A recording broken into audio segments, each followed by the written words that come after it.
So we discussed profitability as a moat.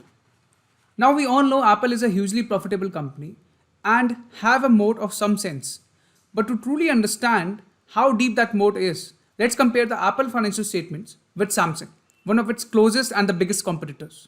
So these are the financial statements of Apple and these are the financial statements of Samsung.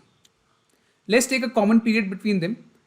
Let's take the period of 3 months ended 26 March 2022 and the 3 months period ended on 31st March 2022. First, let's look at the revenues. Apple has a sale of around $97 billion as compared to Samsung, which has a sales of around $64 billion.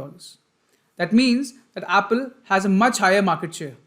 Now, this higher sales and higher market share might be because Apple has a better brand, Apple has a better product, but it definitely shows that Apple has some kind of advantage over Samsung, which are essentially selling the same phone.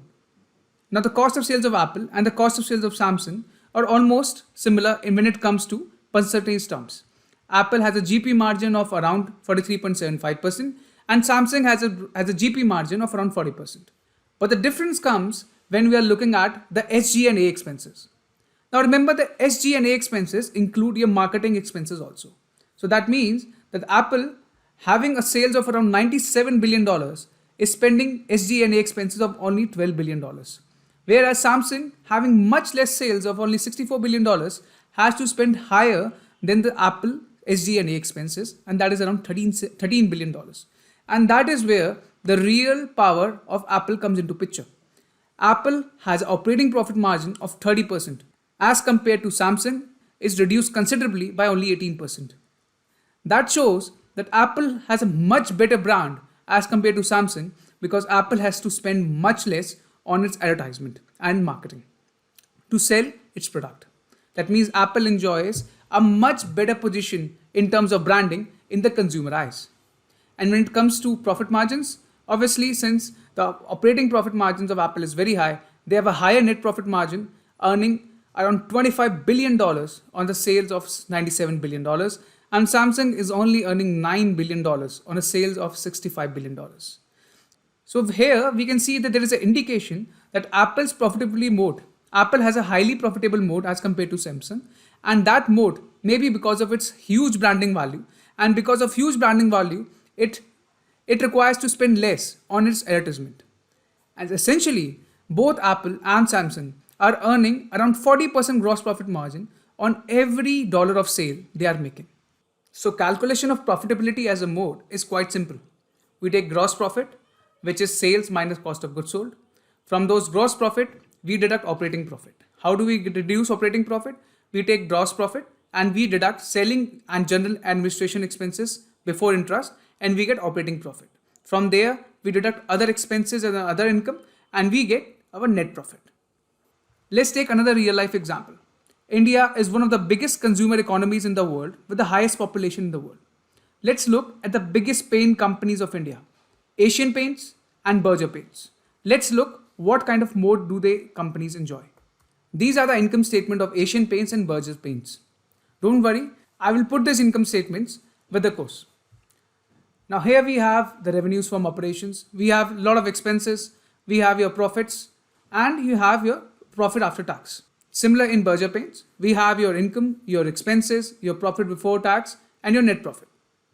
Now how we will look at the income statement. We will take first the sales. We can see the Berger Paints has a sale of 2,500 crores. Asian Paints has almost 3 times the sale of Berger Paints at 7,500 crores.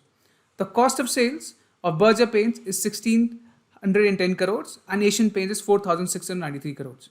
And we see that the gross profit margin is almost comparable, with the Berger Paints having a slightly lower gross profit margin.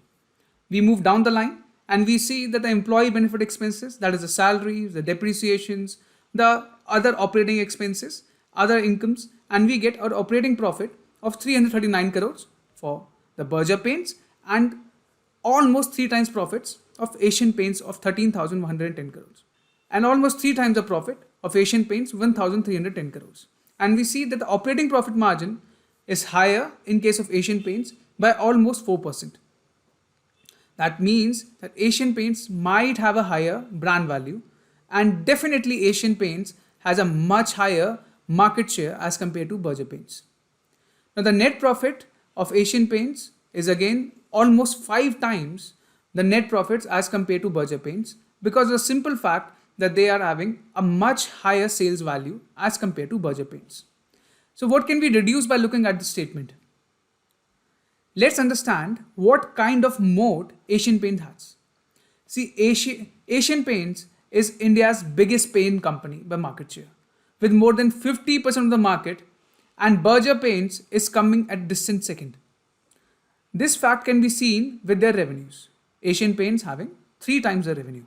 But the presence of moat of Asian Paints can also be seen with its higher operating profit and net profit margin. This is coupled with the fact that these higher profit margins are being maintained with more than 3 times the sales of their closest rivals. And it is very, very impressive. So Asian Paints definitely has a moat as compared to its competitors, closest competitor, that is Berger Paints. But what is that moat? Actually, it is not easy to find this just from this income statement alone. To do that, we will need a deeper analysis of the business model of Asian Paints, which we will discuss later. But understand, financial statements are definitely indicating a presence of strong moat that Asian Paints enjoy.